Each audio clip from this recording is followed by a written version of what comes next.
Hello, bienvenue pour cette nouvelle exploration de contes sur le thème de la Belle au bois dormant. C'est un conte qui m'a été à la fois demandé, mais que j'avais très envie de réactualiser en termes de symbolisme et du réel message initiatique qu'il porte en lui. Sachant qu'aujourd'hui, c'est un conte qui est beaucoup décrié, notamment pour le baiser final, lorsque le prince vient réveiller la princesse et qu'il l'embrasse dans son sommeil.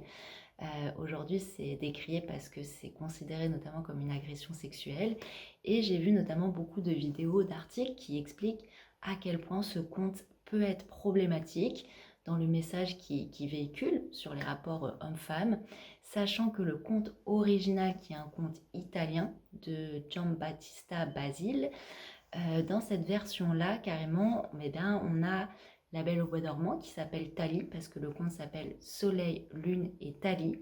Et dans ce conte, la Belle au bois dormant est dans son sommeil et un roi de passage était pris de la Belle au point d'avoir une union charnelle avec elle, puisqu'au bout de 9 mois, on apprend qu'elle accouche de 2 jumeaux. Donc on comprend qu'il y a eu là une union. Et si on le comprend uniquement sur le premier degré, donc dans une compréhension, on va dire, qui n'est pas de l'ordre initiatique, où on n'est pas initié au symbolisme, initié à la connaissance de soi que propose le conte, si on reste en surface avec une approche émotionnelle, identitaire, eh bien on va uniquement voir dans ce passage un viol, et donc on va s'offusquer et on va rejeter le conte. Mais là, c'est l'exemple parfait lorsqu'un conte est uniquement compris par l'émotionnel, alors que justement, toute la magie, toute la grandeur initiatique et l'enseignement des contes, c'est de dépasser le niveau émotionnel pour accéder à l'information et être ensemencé de cette information en termes de connaissance de soi. Donc le conte, et même les mythes, c'est vraiment cette approche initiatique où on ne parle pas de personnages extérieurs qui seraient dissociés, mais on parle de tout le reflet de notre intériorité, de notre être global. Et donc ce n'est pas un viol qui est mis en scène et qui est notamment très décrié aujourd'hui, mais quand on revient à cette approche initiatique, d'être, allez, là je me laisse enseigner par ce qui m'est dit, j'ai dépassé le côté émotionnel qui est venu créer une réaction, moi je m'ouvre à l'information. Qu'est-ce qui m'est donné? Et bien ça va être tout le propos du cheminement de cette vidéo, c'est-à-dire être enseigné par le mouvement. On ne va pas aller dans une analyse des symboles, symbole par symbole, parce que là on va rester dans le mental. Je vais vous proposer une traversée dans tout un mouvement qui est le mouvement des noces alchimiques, de ce mariage intérieur de l'être. Et ça va être le grand voyage qu'on va faire ensemble. On va rester notamment beaucoup sur le conte de Soleil, Lune et Thalie, qui est le conte original, même s'il y a encore d'autres contes encore avant qui étaient davantage issus de la tradition orale et mis à l'écrit. On a notamment le conte Perséforeste, mais on va rester sur Soleil, Lune et Thalie, qui a vraiment une dimension initiatique très forte et qui, au premier abord, peut aborder des thèmes complexes, voire problématiques. Donc, j'ai notamment parlé du viol, mais il y a aussi un passage sur le cannibalisme. Mais là encore, on va dépasser le côté émotionnel, comprendre qu'est-ce que ça vient initier à l'intérieur de nous et comment ça nous parle de notre être de façon globale. On va aussi cheminer à travers la version de Perrault, qui est assez semblable, même s'il y a des détails qui changent. Puis aussi la version des frères Grimm, qui arrive un peu plus tard, et qui est finalement le conte le plus proche que Disney a adapté. Donc le Disney qu'on connaît de La Belle au bois dormant, la version la plus proche, c'est celle des frères Grimm, qui est assez... il y a pas mal de correspondances, c'est assez fidèle. Donc, on va cheminer à travers tout ça, à travers le mouvement principal qui est l'union du principe féminin et du masculin qui nous habite. C'est-à-dire que lorsqu'on parle d'une histoire de prince et de princesse, ce ne sont pas deux êtres, deux entités séparées qui parlent du rôle de la femme et du rôle de l'homme.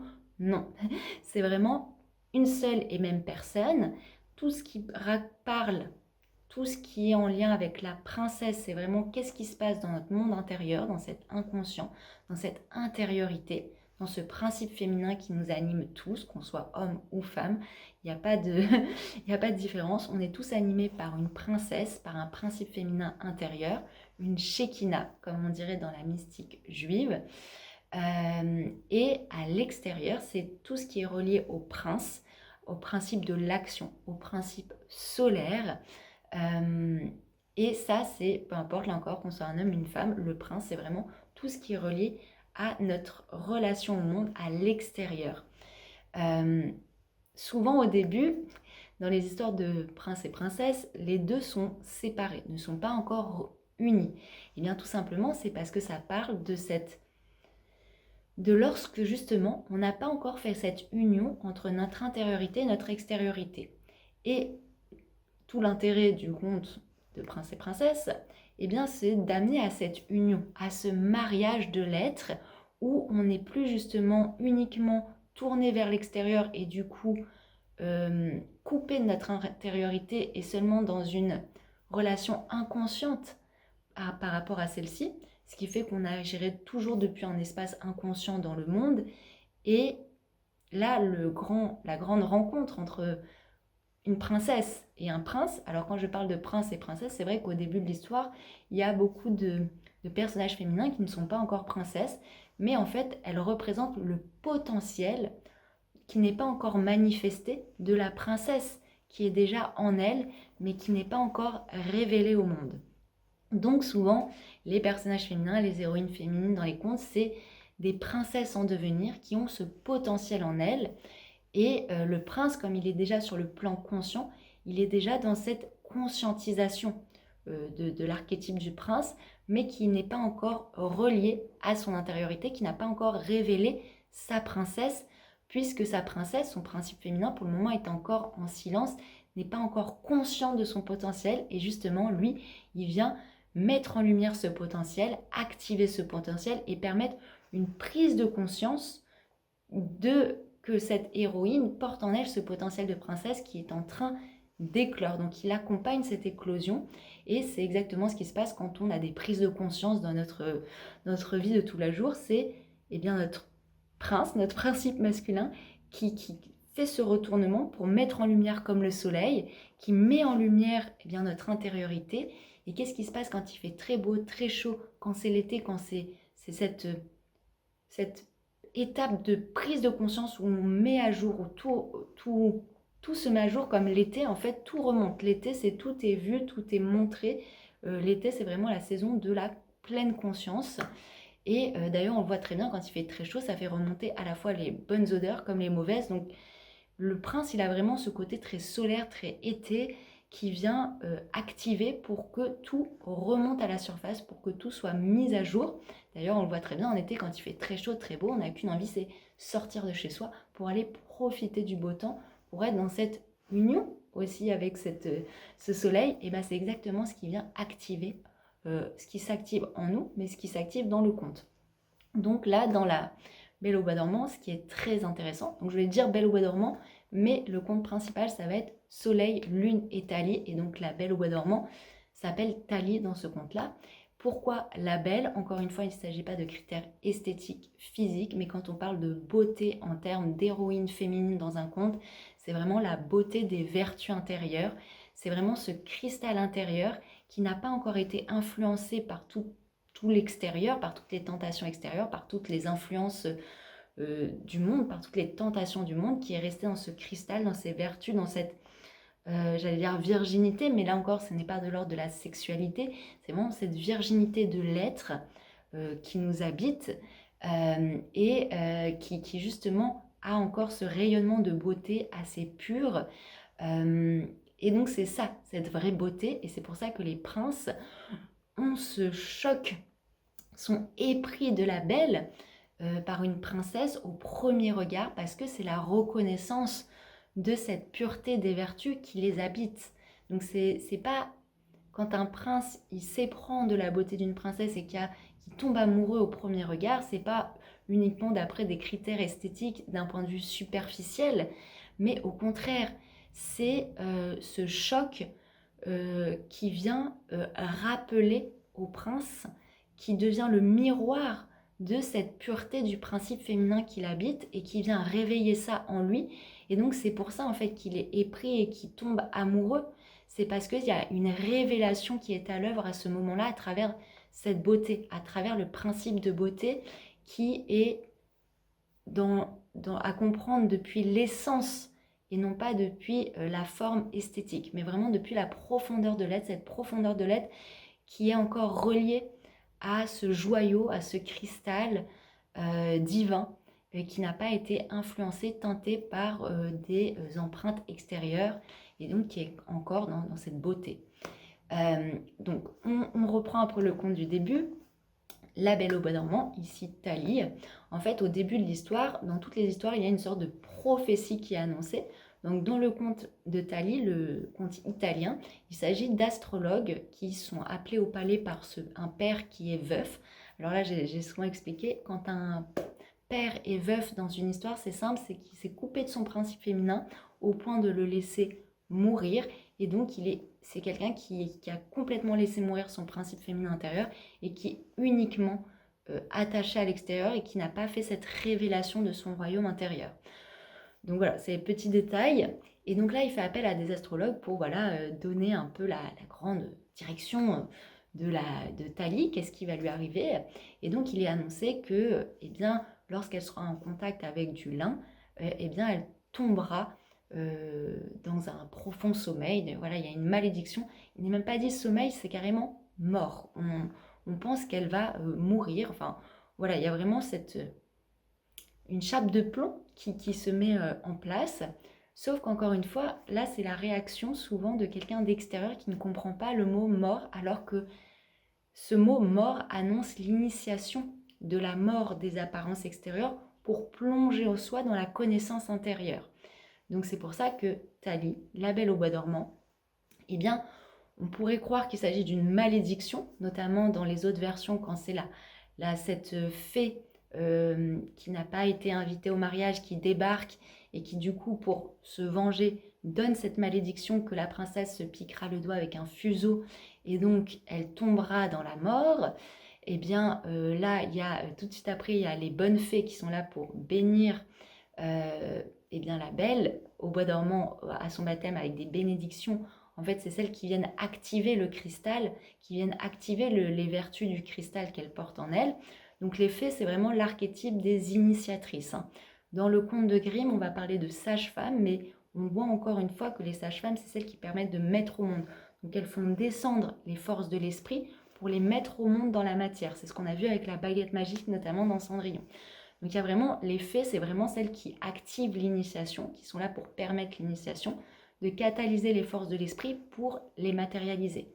Et donc là, celle qui a le mauvais rôle, celle qui donne cette fameuse malédiction de la Belle qui se pique le doigt pour tomber dans la mort, en fait, elle annonce l'initiation de la mort, mais les bonnes fées, elles viennent adoucir en disant non, elle ne va pas tomber dans la mort, ce sera juste un sommeil profond. Mais en fait, c'est comme si elle venait traduire le sens de mort dans le côté, dans son vrai sens réel. La mort, les gens qui sont morts finalement aujourd'hui, les vrais morts, ce sont ceux qui sont en sommeil, qui ne sont pas conscients de leur intériorité et qui ont mis cette intériorité en sommeil. Et donc là, justement, toute l'initiation de ce qu'est la mort, c'est laisser mourir toutes ces attaches au monde extérieur, plonger en soi dans cette profondeur de l'être. Et d'ailleurs, les Égyptiens, en Égypte antique, les grands maîtres étaient initiés de la sorte, c'est-à-dire on allait au tombeau, non pas parce que c'était des tombeaux dans la gloire de l'ego, pour celui qui a été tel, pour glorifier son ego. La plupart des tombeaux en Égypte sont des tombeaux initiatiques pour justement être initiés au principe de la mort, qui est le principe de la renaissance et de tout ce chemin de conscience et de connaissance de soi à l'intérieur avant de s'exprimer à l'extérieur. Donc la Belle au Bois dormant, clairement, elle est initiée à ça. C'est l'initiation de la mort, de plonger dans les cieux intérieurs. Et d'ailleurs, le fait que ce soit un personnage féminin, notamment dans Disney, elle a une robe bleue. Donc c'est vraiment la représentation de la rencontre des cieux intérieurs, de cette voûte céleste que l'on porte en nous, qui est en résonance avec les cieux, qui sont exprimés dans toutes les traditions sacrées, notamment Jésus quand il parle de le Père qui est aux cieux, eh bien c'est ces cieux d'abord qui sont en nous avant d'être reconnus à l'extérieur. C'est cette reliance entre ce qui nous habite et ce qui existe à l'extérieur, cette union entre les plans. Donc la Belle au bois dormant, ce qui est intéressant, c'est que dans toutes les versions, elle va tomber dans ce sommeil profond, cette mort, parce que les deux, voilà, on comprend que les deux sont liés, à l'âge de 15 ans. Pourquoi cet âge? Parce que c'est quand même un âge clé important, c'est-à-dire que 15 ans, c'est vraiment, ça y est, on est dans l'adolescence. L'adolescence, c'est vraiment ce moment où notre feu en nous, il est activé. Et ce feu, il a envie d'aller vers l'extérieur. Il a envie, il est dans les premières histoires d'amour, mais les histoires d'amour où il y a un feu réel, hein, c'est plus les amourettes de quand on était enfant. Il y a vraiment ce feu qui a besoin de se répandre à l'extérieur. Donc, on a besoin aussi de défier l'autorité. Et il y a, voilà, il y a vraiment cet appel d'aller dans le monde. Et cet appel d'aller dans le monde, c'est là où il est un peu dangereux. C'est-à-dire que jusqu'à maintenant, on était très dans notre foyer, très couvé dans le foyer, dans l'intériorité. Donc on était encore très relié à notre principe féminin intérieur. On avait encore cette reliance. Et là, l'adolescence, quand il y a ce feu qui a besoin de se répandre à l'extérieur, ce feu va être tenté d'aller se fondre dans des masques extérieurs et donc de se couper de son intuition et de son intériorité. C'est à l'adolescence, on va beaucoup tester des nouveaux looks, on va un peu se fondre dans des personnages pour exister dans le monde extérieur et pour faire valoir une identité. Mais cette identité peut nous couper de notre intériorité, mettre en sommeil notre intériorité et donc on va uniquement aller comme ça construire un royaume extérieur, mais un royaume d'apparence. Et ben, c'est exactement ce qui se passe dans Soleil, Lune et Thalie, c'est-à-dire que eh bien, Thalie, la Belle au bois dormant, plonge dans le sommeil. Donc c'est vraiment ce passage quand on va vers quand on fait cette bascule où on va aller dans le monde extérieur, où on met en sommeil tout ce royaume intérieur, parce on fait davantage confiance aveugle d'ailleurs, vers l'extérieur, parce qu'on veut ce royaume à l'extérieur, on plonge dans ce monde des apparences. Et donc c'est pour ça qu'on a le personnage du roi dans Soleil, Lune et Thalie. Ce n'est pas un prince, c'est déjà un roi qui a un royaume avec une reine, donc qui a allé construire à l'extérieur. Donc c'est vraiment l'archétype de ce personnage qui a complètement mis en sommeil son principe féminin intérieur pour uniquement construire à l'extérieur son royaume avec une reine, et d'ailleurs une reine avec qui il n'a pas d'enfant. Donc on voit que c'est une union qui est stérile. Pourquoi stérile? Parce que justement, il s'est coupé de cet accès à son principe féminin qui est cette reliance au principe créateur en soi. Donc dans cette union, dans ce royaume avec cette reine, il n'a pas pu enfanter parce qu'il est... C'est comme s'il s'était rendu stérile. En fait, il s'était rendu stérile parce qu'il avait coupé ce lien avec ce royaume intérieur qu'il n'a jamais connu et rencontré. Donc pendant tout ce temps, son principe féminin est en sommeil. Parce qu'encore une fois, dans ce conte, dans les contes de princes et princesses, il faut vraiment voir le roi dans le conte de Soleil, Lune et Thalie comme une seule et même personne. Thalie, ça représente son principe féminin qui est en lui, mais qui est en sommeil, donc auquel il n'a pas accès, dont il n'a même pas conscience. C'est comme s'il n'existait pas puisqu'il est en sommeil. Pourtant, c'est pas parce qu'il est en sommeil qu'il ne se passe rien. Dans ce sommeil, dans ce profond sommeil, il se passe des choses, mais qui sont dans l'inconscient. Donc lui, il n'en a pas conscience, et c'est pour ça qu'il construit à l'extérieur, qu'il fait tout à l'extérieur, mais dans cet inconscient, il se passe des choses. Il y a des choses qui sont travaillées, on le voit très bien, on est tout le temps rappelé par notre inconscient, et c'est notre inconscient qui nous rappelle, qui crée comme ça des épiphanies, des remontées, pour justement permettre ce retournement dans notre royaume intérieur, dans cette profondeur intérieure. Donc il y a quand même quelque chose qui se passe dans ce sommeil latent, qui n'est pas visible, mais qui a lieu en nous dans notre inconscient. Juste, on n'en a pas conscience. Et justement, cet inconscient, ce féminin en sommeil, ces cieux intérieurs, ils paraissent, il y a cette impression de passivité, mais en fait, ils sont dans un magnétisme qui est actif. Il est là, en fait, ce magnétisme, il n'est pas dans la démonstration, comme l'incarne l'archétype de la reine à laquelle est marié le roi. Ça, c'est un féminin qui est dans dans la séduction, dans les apparences, et pas dans un magnétisme, parce qu'elle-même n'est pas allée rencontrer cette profondeur intérieure. Et donc ce mariage-là, extérieur, dans ce royaume extérieur, est uniquement lié aux apparences, parce qu'aucun des deux parties, que ce soit le roi ou cette reine à laquelle il est marié, n'ont fait cette rencontre, ce mariage intérieur. Donc c'est un mariage quelque part stérile et d'apparence. Là, il y a vraiment Thalie, c'est vraiment, elle est dans ce sommeil, donc dans ce magnétisme intérieur. C'est pour ça que le roi, un jour, il part à la chasse. Donc là, le fait que le roi chasse et que la plupart des princes dans les contes de la Belle et le Bois dormant vont à la chasse avant de rencontrer le château et d'être attirés par le château et par la Belle au Bois dormant, c'est vraiment l'archétype du masculin, de notre masculin, de nous-mêmes, quand on est trop dans ce masculin extérieur et coupé de ce féminin intérieur, qui a développé du coup cette force masculine dans une force d'un feu qui va à l'extérieur, qui va à la conquête, qui est conquérant, qui est dans une dimension encore de chasseur, de prédation, et qui a besoin de... Ouais, qui est dans cette prédation de la matière des autres, qui a besoin de se nourrir de la matière des autres, d'avoir, mais qui est dans ce principe, j'ai besoin de chasser pour avoir, parce qu'il n'a pas découvert l'esprit qui l'habite, et donc il n'est pas dans cette reliance verticale pour se nourrir, mais encore dans cette prédation horizontale. Donc il va à la chasse. Comme il est encore inconscient de cette partie de lui, de l'esprit qui l'habite, et bien il a encore besoin de chasser. Et il voit ça limite comme un divertissement. Et ça fait penser un peu à toute cette ère du taureau, du bélier, avant l'ère du poisson dont on a parlé, dans laquelle on est, et qui est toute cette ouverture de l'intériorité. Et bien dans l'ère du taureau, du bélier, on a très bien l'archétype de Conan le barbare, qui nous parle très bien de ces ères-là, qui fait partie de la pop culture, et qui nous parle de cette force masculine, mais qui est dans le fer, dans l'âge de fer, qui met tout dans son épée, qui est dans cette force destructrice, animale, bestiale, parce qu'il n'a pas encore fait ce retournement intérieur pour rencontrer cette dimension sensible. Couvre ensuite l'ère du poisson, donc il y a un retournement du masculin vers ce côté beaucoup plus sensible de la psyché qui rencontre finalement son intériorité.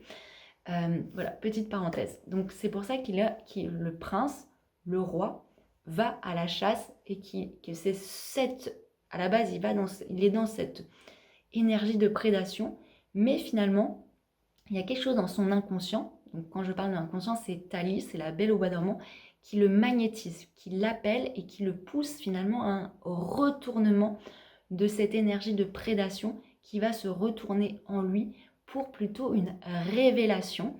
Et c'est ce qui va se passer quand il va tomber sur le château. Il y a vraiment ça vient activer, en fait, c'est la reconnaissance de son royaume intérieur. Il y a comme un reflet, une révélation, un retournement qui a lieu. Et c'est pour ça qu'il est comme aspiré par le château.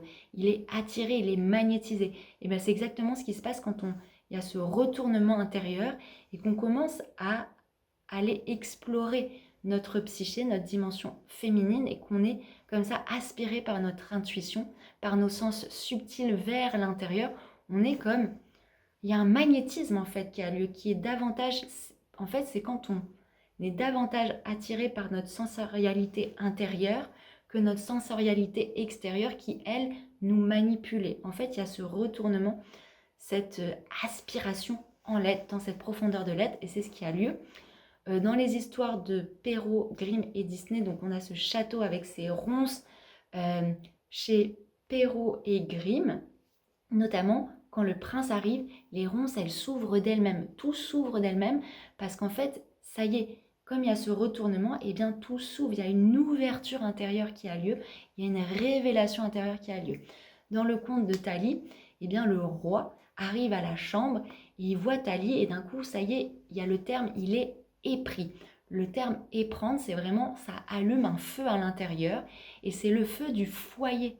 En fait, c'est cette reconnaissance du feu qui nous habite, du feu sacré, de cette flamme sacrée en nous.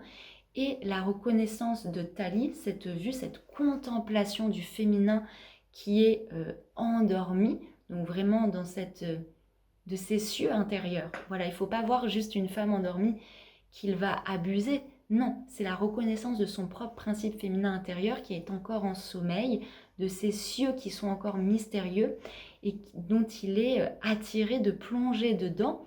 Et donc quand il va prendre Thalie du fauteuil où elle est pour l'allonger sur le lit, c'est vraiment, on voit, c'est comme s'il mettait en face de lui, il l'étalait, il mettait à plat, comme les cieux en fait. Je vois vraiment ce mouvement d'allonger les cieux pour plonger dedans.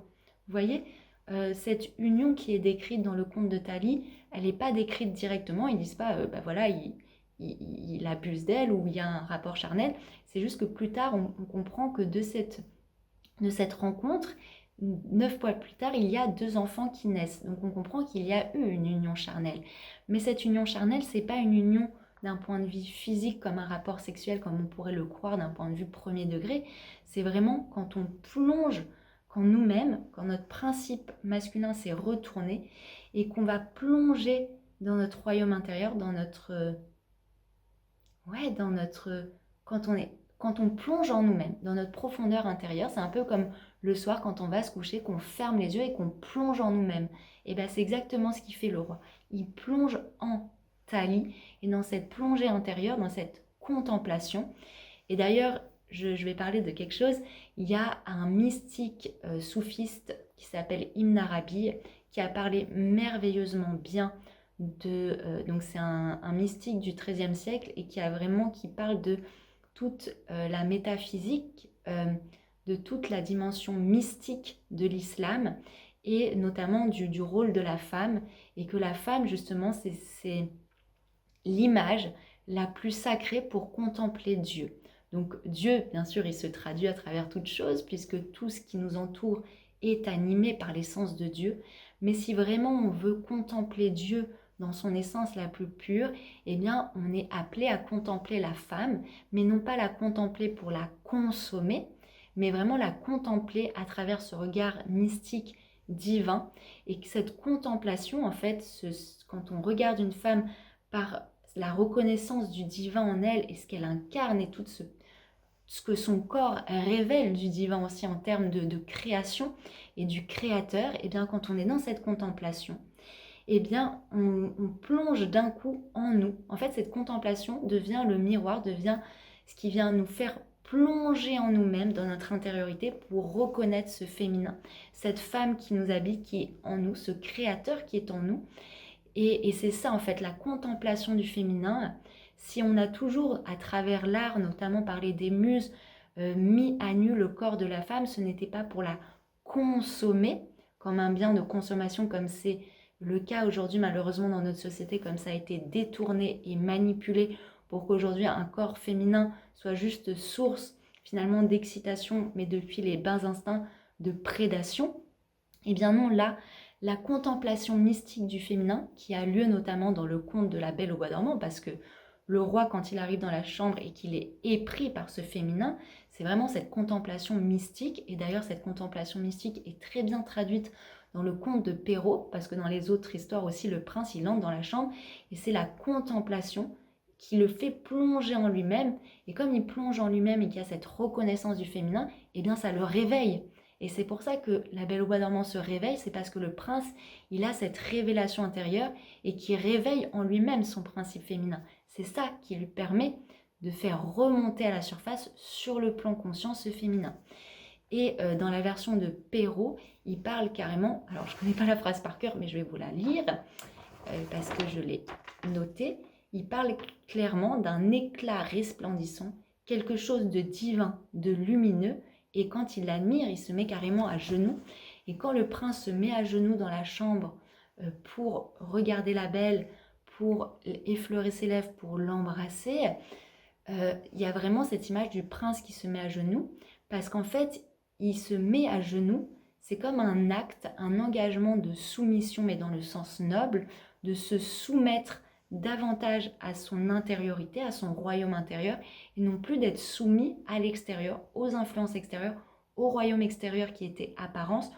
On vient créer carrément, en fait, on se fait adouber par le principe féminin qui nous anime, on se soumet, on se met au service de ce principe féminin, et c'est justement ce principe féminin qui est reconnu, mis en lumière, auquel on s'unit, qui va devenir finalement le maître, qui va ordonner, qui va... vous voyez, c'est comme les chevaliers quand ils se mettent au service d'une belle demoiselle. Eh bien, en fait, c'est le chevalier, il se met au service d'un principe féminin pour servir ce principe féminin dans le monde et œuvrer pour elle. Eh bien, c'est exactement ça. Quand le prince se met à genoux, c'est vraiment, je me mets au service de mon principe féminin intérieur, de mes sens subtils intérieurs, de mon intuition, de ce royaume intérieur pour le servir dans le monde, pour l'exprimer dans le monde. Donc, c'est vraiment cette image. Et donc ce moment de contemplation, il est essentiel dans La Belle au bois dormant. Et on comprend bien que cette union entre le roi et Thalie, ce n'est pas un viol, mais c'est justement ce retournement intérieur de cette union mystique en soi. Et cette union mystique en soi, elle va permettre d'enfanter. Et donc 9 mois plus tard, Thalie, elle accouche, mais encore dans le sommeil de 2 enfants, de 2 jumeaux, qui s'appellent Soleil et Lune. Donc c'est vraiment, une fois qu'on a fait cette contemplation, cette reconnaissance, ce mariage, cette union, eh bien ça donne naissance. C'est comme si on enfantait une nouvelle version de soi-même qui est reliée à des principes ontologiques du féminin et du masculin. Le soleil, c'est vraiment le symbole de l'archétype masculin et la lune de l'archétype féminin.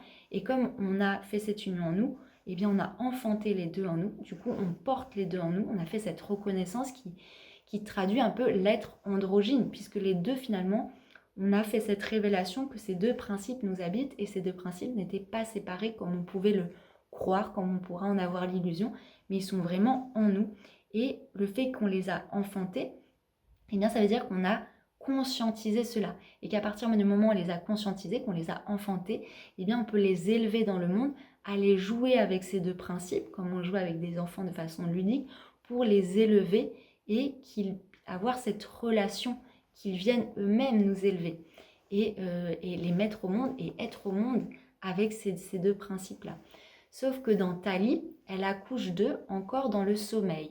Et d'ailleurs, à partir du moment où elle accouche de ces 2 enfants dans le sommeil, eh bien, il y a 2 fées qui apparaissent pour l'aider, et notamment l'aider à mettre les enfants au niveau de la poitrine pour qu'ils puissent avoir le sein et être nourris du lait maternel, jusqu'au moment où un des 2 enfants cherche à téter la mère au niveau du sein, mais ne trouve pas le sein, et donc vont commencer à téter le doigt où il y avait l'écharpe de lin avec laquelle elle a été initiée à toute cette mise en sommeil, à toute cette initiation intérieure. Et donc c'est les enfants, le fruit de cette union, de cette révélation, qui vont enlever l'écharpe. Donc c'est ces 2 principes qu'on a enfantés qui sont le fruit de cette conscientisation intérieure, qui permettent d'enlever ce qui nous mettait en sommeil et de nous réactiver. Et donc c'est le fait d'enlever de cette écharpe par que les enfants font cette action qui permet justement de réveiller ce principe féminin qui était en sommeil en nous. Et donc là, elle se réveille, elle a ses 2 enfants et elle va commencer à en prendre soin, mais elle n'a pas conscience de ce qui s'est passé. Pendant ce temps, le roi, lui, il est retourné au royaume, donc c'est vraiment l'étape où on a eu des prises de conscience, on est allé rencontrer cette partie intérieure, mais qu'on est encore dans des attaches extérieures, puisque le roi, il a encore son attache à son royaume extérieur, son mariage avec cette reine, donc on est encore en fait dans ce mouvement entre notre intérieur et cette reconnaissance, cette prise de conscience qui est un gros quand même chamboulement, mais qu'on est encore dépendant de l'extérieur et on est encore attaché à toute cette identité qu'on est allé construire en dehors. Donc le roi, il est dans ce royaume, mais il est encore attiré par Thalie. Il est encore, voilà, c'est comme quand on a encore des relents de notre inconscient qui vient nous réactiver pour nous rappeler, nous ramener dans notre intériorité. Quand on a des rêves, ces choses qui nous appellent vers l'intérieur à vraiment refaire cette union, la sceller pleinement pour la mettre vraiment à jour et non pas qu'elle reste encore dans l'inconscient. Mais là, c'est tout ce travail initiatique, quand on fait ce travail de connaissance de soi, mais qui est encore très ingrat parce qu'il ne se voit pas encore. Donc il y a plein de gens qui ont l'impression qu'on ne fait rien, mais en fait dans notre intérieur il se passe plein de choses, mais qui ne sont pas encore révélées au grand jour parce que c'est encore intérieur. C'est encore en cours de gestation, c'est encore en cours, ça, c'est pas encore pleinement activé pour être mis au monde et exprimé. Vous voyez, toutes ces périodes de transmutation, mais qui ne sont pas encore visibles par l'extérieur, mais qui sont pourtant réelles en nous-mêmes et dont nous, on a conscience, mais qui ne sont pas encore suffisamment pleinement incarnées. Ça demande encore des nettoyages pour que ce soit pleinement visible. Et d'ailleurs, le roi donc, va être attiré de revenir dans son royaume intérieur, voir Tali. Et c'est là où il la découvre avec ses 2 enfants. Donc il prend conscience que cette union qu'il a eue avec son intériorité a enfanté quelque chose. Pour le moment, il en était encore inconscient. Donc là, on a de nouveau une nouvelle mise en conscience, révélation par notre plan conscient de ce qui s'était passé à l'intérieur. Vous voyez, c'est quand on a eu des prises de conscience, on a l'impression qu'il ne s'est rien passé. Puis d'un coup, il y a une remontée, on conscientise quelque chose et ça y est, on conscientise que ça a vraiment eu un impact. C'est venu vraiment enfanter quelque chose, enfanter cette version de nous dont on avait connaissance mais qui n'était pas encore pleinement incarnée.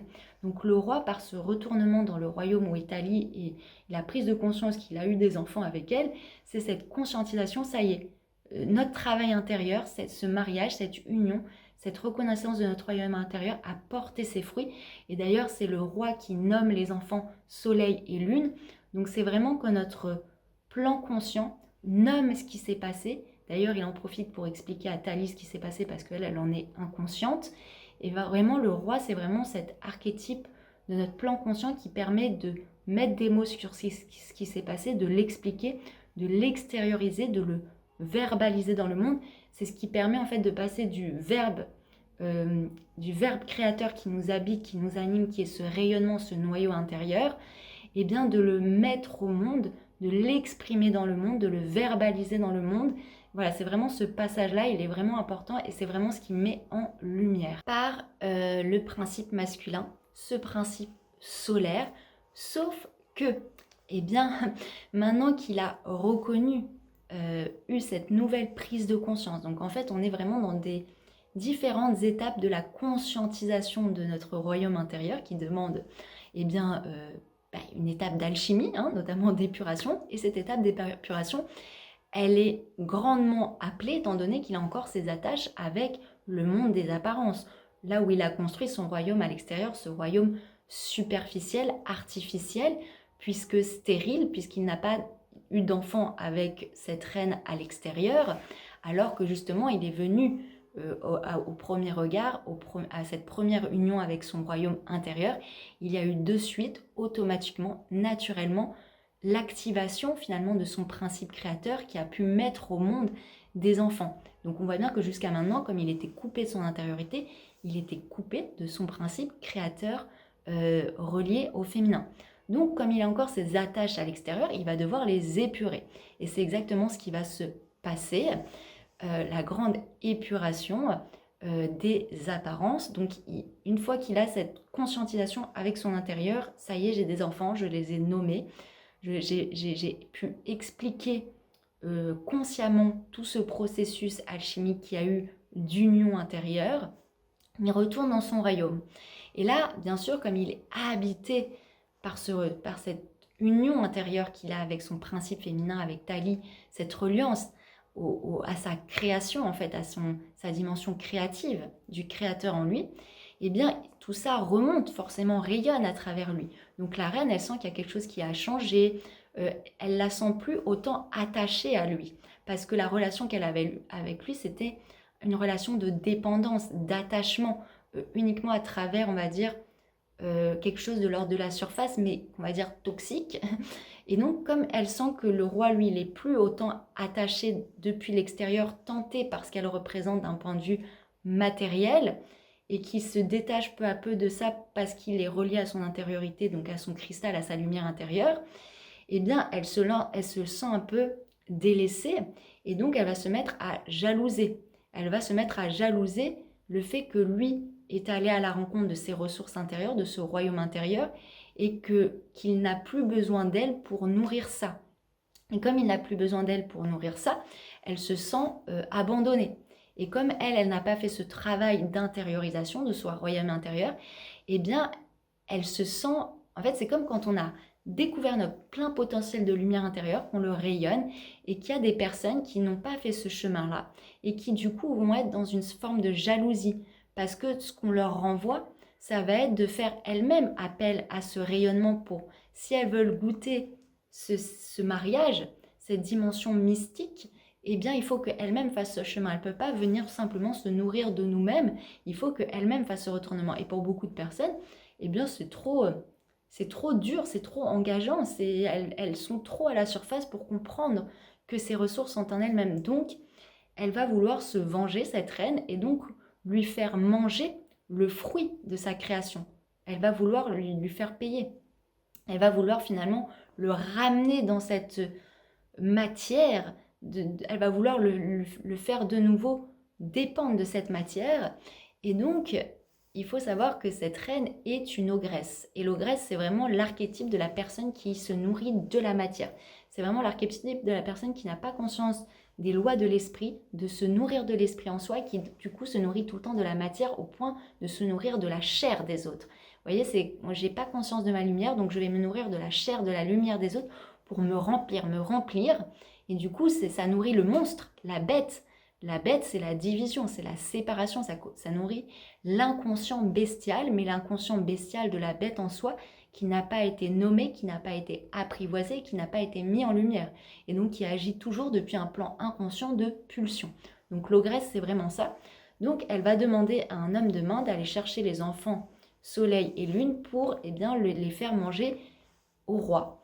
Et donc c'est ce qui va se passer, sauf que le cuisinier qui est chargé de les faire en plat, en sauce, il a une conscience, ce cuisinier. Le cuisinier, c'est l'alchimiste. C'est celui qui a conscience des notions de l'alchimie, de l'intégration, de la nourriture. Et de quoi on se nourrit, de comment se nourrir son intériorité. Donc il va refuser, par conscience envers lui-même, cette conscience intérieure, et il va plutôt aller attraper des animaux, c'est-à-dire agneaux, veaux, je crois, et les servir à la place des enfants. Et donc, le roi va manger ce plat. Donc, c'est comme si il se nourrissait encore de ces animaux intérieurs. Donc, il y a encore une étape alchimique par rapport à cette dimension-là. Éclairer, nommer ces animaux-là, ne plus se nourrir. Là, encore une fois, on voit que la matière vient le remplir de ces animaux, alors que lui-même ne souhaitait plus être dans n'était plus dans cette prédation, dans cette chasse. Mais là, il y a cette attache à cette reine qui représente ce côté ogresse, cet ogre en nous que l'on doit épurer, que l'on doit voir, que l'on doit épurer pour ne plus se nourrir de nos animaux intérieurs. Eh bien, elle croit qu'il est en train de manger ses enfants, donc elle est très satisfaite de son plan. Et on voit encore une fois toute l'archétype de la personne qui est coupée de sa création, de son acte créateur, de son principe créateur, puisqu'elle va jusqu'à se nourrir de la création, faire manger sa création à l'autre, c'est-à-dire pour le rendre stérile. Il y a comme ça comment on appelle ça? Oui, quand on rend stérile l'autre, quand on le coupe de ce truc de ce principe créateur. Et donc le roi, après, elle lui apprend, ben voilà, tu vas manger tes enfants. Et donc il est complètement dévasté, donc il part. Donc on voit là vraiment, il s'est fait manipuler encore par l'extérieur, il s'est fait influencer par l'extérieur au lieu d'écouter son intériorité. Donc on voit là c'est encore une étape d'initiation, d'épuration pour voir où est-ce qu'on en est. Est-ce qu'on se laisse encore influencer, manipuler par l'extérieur, ou est-ce qu'on va enfin aller dans notre intériorité? Et là donc il est pris par l'émotionnel. Donc là c'est l'épuration émotionnelle. Il est pris par l'émotionnel, il part. Donc il est vraiment dans un déni, donc il se coupe encore une fois de son intériorité parce qu'à cause de l'émotionnel qui le bloque. Et pendant ce temps, la reine, cette ogresse, elle va demander encore à son homme de main d'aller chercher Thalie pour la mettre au feu.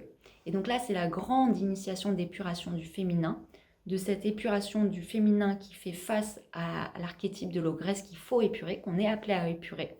Et donc, l'ogresse va demander à Thalie de se déshabiller avant d'aller au feu. Donc on voit vraiment, c'est vraiment le mouvement, on épluche, on épluche, on épluche, toutes ces couvertures qui nous empêchent, toutes ces couvertures d'apparence qui sont encore reliées à cette ogresse qui, elle, est complètement enlisée dans la matière.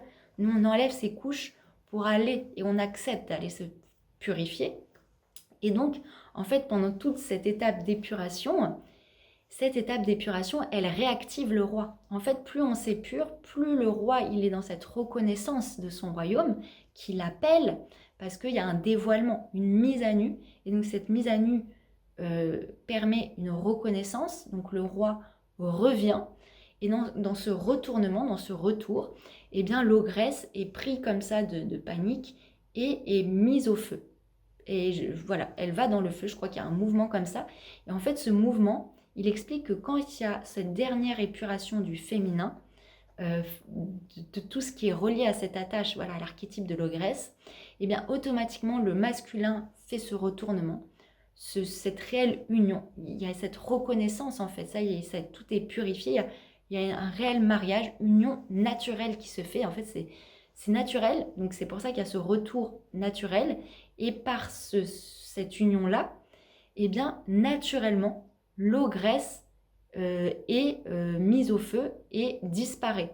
Donc on voit que c'est pas quelque chose que l'on manipule, que l'on fait, c'est parce qu'on s'épure nous-mêmes que l'ogresse disparaît. C'est pas je vais tuer l'ogresse, je suis pas dans ce principe de force déployée à l'extérieur, de combat extérieur, c'est vraiment en soi-même que se fait l'épuration par le dépouillement, par le fait qu'elle se déshabille, Thalie.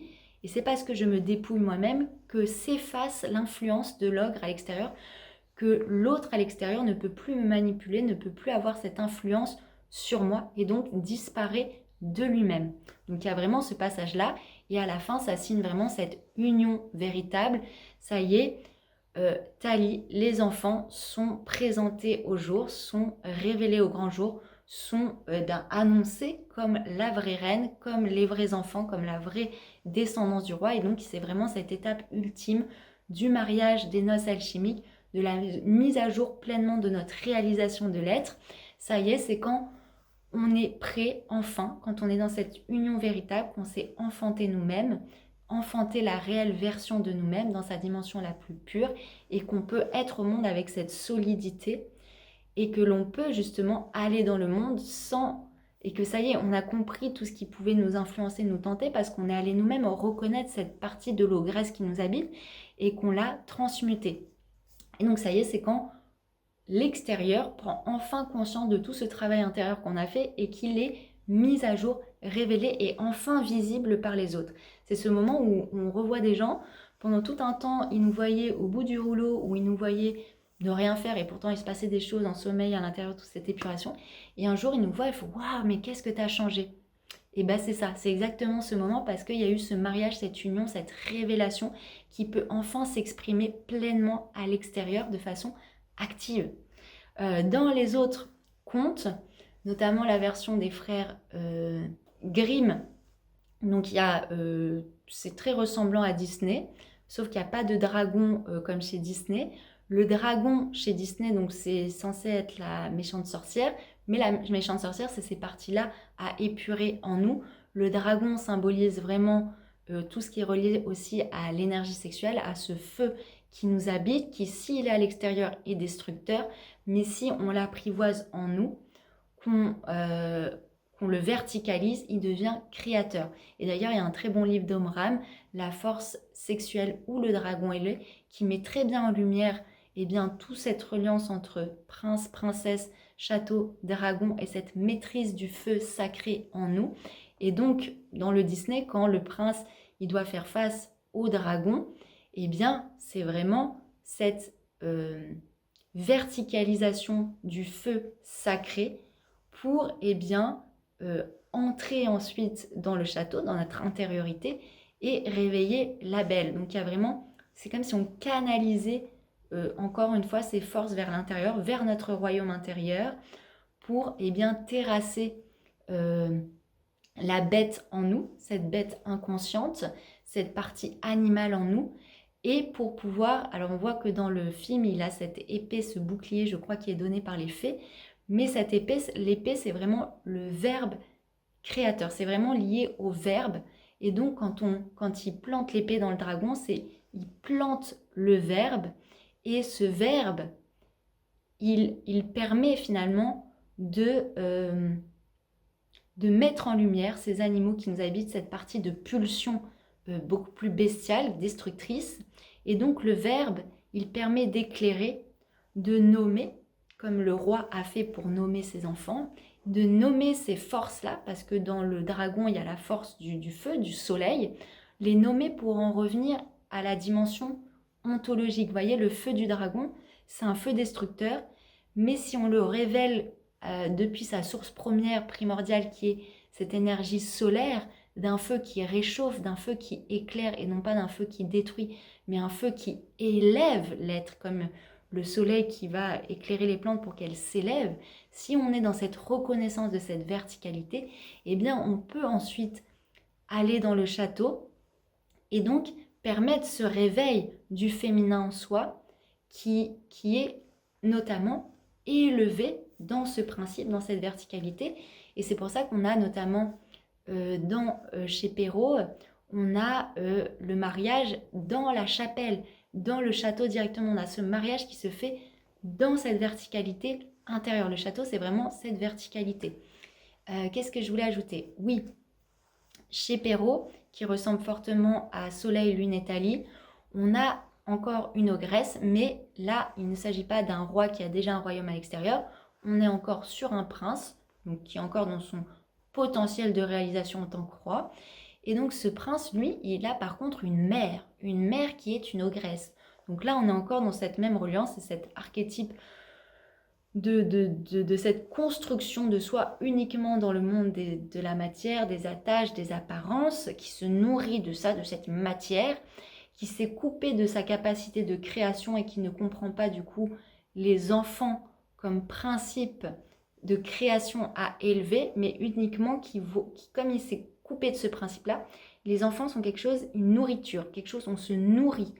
Vous voyez, notre capacité de création n'est pas activée en soi pour nourrir le monde, mais comme on s'en est coupé, eh bien on va se nourrir de toute la création des autres pour se remplir, parce qu'on n'a pas activé en soi ce principe-là, et c'est pour ça que souvent les ogres se nourrissent d'enfants. Voilà, parce qu'ils se nourrissent de la création des autres. Parce que les autres, ils ont su activer ce principe créateur, ils ont découvert ce secret, ce mystère. Et comme l'ogre est trop dans la matière pour faire ce chemin intérieur, même s'il en a la capacité, on le voit très bien dans Shrek, eh bien, il va se nourrir de ce que les autres font. Mais du coup, en se nourrissant de ce que les autres font, il ne va jamais aller à la rencontre de cette intériorité. Il devient prisonnier lui-même de ce mode de fonctionnement. Et donc là, c'est la mère du prince qui est cette ogresse. Et donc, il va profiter du fait que son fils parte en guerre. Donc là, on voit encore que c'est cette partie masculine de nous qui n'est pas complètement dans cette réunion intérieure et qui est encore attirée vers l'extérieur. Donc partir en guerre, c'est encore nourrir ce feu vers l'extérieur, vers ce feu de destruction. Parce qu'on est, voilà, dans le conte de la Belle et la Bête, ce sont des étapes initiatiques de notre être. On n'est pas tout de suite dans le mariage. Le mariage, il nécessite des étapes d'épuration, de va-et-vient entre le monde extérieur et intérieur jusqu'à la grande réunion. Donc dedans, c'est la mère qui est une ogresse, elle profite que son fils parte en guerre pour aller choper les enfants, chercher à les faire cuire, puis choper la princesse, chercher à la faire cuire pour pouvoir s'en nourrir, miam miam miam. Sauf qu'encore une fois, le cuisinier qui est un être conscient, puisque maître de l'alchimie, maître du principe de comment se nourrir par l'esprit, eh bien, il va refuser, mettre les enfants en sécurité avec sa femme et va donner à manger plutôt à la reine des animaux. Donc là encore, on est en train de comprendre que l'ogresse, elle se nourrit, elle pense se nourrir de la création des autres, mais en fait, elle est nourrie par ses propres animaux intérieurs qui guident ses pulsions. Donc on voit le lien entre je pense me nourrir de la pureté de la création de l'autre, mais en fait, ce qui me nourrit vraiment, ce qui vient nourrir tout ça, ce sont les animaux qui m'habitent, que je n'ai pas nommés, que je n'ai pas reconnus, que je n'ai pas apprivoisés et qui finalement me rendent esclave de mes pulsions. Donc, encore une fois, il y a toute cette étape d'épuration en lien de toute cette ogresse qui peut nous habiter dans l'inconscient, jusqu'au moment où le roi revient. Et là, je crois qu'elle avait prévu de faire une soupe géante dans la version de Perrault, où elle a prévu de balancer la princesse, la Belle au bois dormant. Et en fait, quand il revient, il y a cette activation d'épuration qui a eu lieu, donc qui ramène le principe masculin dans cette réelle révélation finale, cette union finale. Et ces retournements, encore une fois, poussent eh bien, la mère à tomber dans cette marmite et donc mourir. Donc encore une fois, quand il y a le retournement final, cette prise de conscience finale, vraiment, ça y est, c'est vraiment, on met en lumière ce féminin intérieur et on s'unit pleinement à lui pour nous guider dans le monde, pour être notre voie, pour être notre source, c'est vraiment là où on va puiser nos ressources, c'est vraiment le centre de notre être et non plus vers l'extérieur. Et bien, automatiquement, toutes ces impressions extérieures, toutes ces influences extérieures n'ont plus d'emprise et donc, encore une fois, disparaissent. Donc voilà, ça c'est vraiment le message principal de la Belle au bois dormant, c'est vraiment cette initiation au principe féminin qui est en sommeil, jusqu'à ce que, eh bien, il y ait cette reconnaissance, cette contemplation du féminin pour plonger en dedans, pour aller finalement faire cette réunion, cet enfantement de notre être véritable, pour ensuite l'enfanter dans le monde et être au monde depuis cette reliance à nos cieux intérieurs et dans cette unité intérieure de l'être. Et voilà, c'est un mariage formidable et c'est une très très belle histoire qui parle de l'union de l'être et non pas qui parle d'une agression sexuelle. Et c'est vrai que dans la version des frères Grimm et de Disney, il y a ce baiser à la fin, mais ce baiser, en fait, le fait que le prince embrasse la belle pour se réveiller, ça marque cette union, en fait, cette fusion de l'être par la bouche. La bouche, c'est vraiment l'expression du verbe, donc c'est l'union par le verbe aussi du principe féminin et masculin. Et d'ailleurs, ce qui est intéressant, c'est qu'en vrai, dans l'histoire de la Belle au bois dormant, ce qui signe vraiment son réveil, c'est le fait son initiation dure 100 ans, et qu'au bout de 100 ans, de toute façon, elle est faite pour se réveiller. Donc, on va dire que la présence du prince, quand il l'embrasse, ça vient activer en plus le réveil pour marquer davantage l'union que vraiment la réveiller. Donc voilà, mais il est quand même essentiel ce baiser, mais quand il est expliqué depuis le terme initiatique de cette union et d'embrasser son être profond, embrasser son intériorité, embrasser son principe féminin pour que le prince, notre partie active solaire, soit au service de ce féminin et puisse le mettre à jour, qu'il puisse nous guider dans le monde. Donc voilà, c'est vraiment ça le message principal. Je vais voir si j'ai oublié 2-3 choses, sinon je conclurai la vidéo là-dessus, qui me paraît déjà très très riche. Donc voilà, je regarde vite fait mes petites notes. En vrai, ça me paraît assez complet. J'ai l'impression d'avoir vraiment partagé le message essentiel, principal. Voilà, et d'avoir vraiment réactualisé ce conte sur le plan conscient, initiatique, de révélation intérieure. Merci d'avoir suivi ce voyage, ce cheminement pendant une petite heure. Merci pour votre présence parce que je sais que c'est un engagement aussi de regarder une vidéo d'1 heure. C'est un engagement de l'être, de présence. Donc je vous remercie de tout cœur d'avoir partagé ça ensemble. N'hésitez pas ensuite en commentaire, voilà, s'il y a d'autres symboles dont je n'ai pas parlé qui vous sont venus vous travailler, et bien justement ça enrichit ce partage encore plus. Prochainement, je pense faire le conte de la Belle et la Bête, parce que là, on a parlé de la Belle au bois dormant, mais dans la Belle au bois dormant, il y a un symbole dont je n'ai pas parlé, la rose. Mais j'avais envie de garder tout le symbolisme de la rose pour le conte de la Belle et la Bête. Donc voilà, si je n'ai pas parlé de la rose pendant ce conte, c'est parce qu'il sera davantage mis en lumière, l'expression de la rose, davantage mis en lumière la prochaine fois. Ça, je n'y manquerai pas. Voilà, si vous avez d'autres idées de contes, n'hésitez pas à partager. Je sais aussi, je vais bientôt faire la petite fille aux allumettes, mais ça, je vous l'ai déjà dit. Et voilà, en tout cas, je vous remercie du fond du cœur. Je vous souhaite un merveilleux mariage, une merveilleuse plongée et contemplation du féminin. J'aspire aussi que ça va venir activer en vous cette aspiration à ce mariage intérieur, à aussi aller dans cette contemplation du féminin, mais pour ce qu'il a de plus sacré, de plus mystique, dans la révélation de cette présence en soi. En barre de description, je vais mettre Thalie, le conte de Thalie, le conte de Perrault des frères Grimm. Je vais mettre aussi un article que j'ai écrit récemment sur la contemplation du féminin. Et voilà, je verrai si je rajouterai d'autres choses. Mais voilà, ça me paraît très complet. Et encore une fois, je vous remercie du fond du cœur et je vous fais plein de bisous. et à une prochaine fois pour un prochain voyage d'exploration et de connaissance intérieure, de révélation intérieure.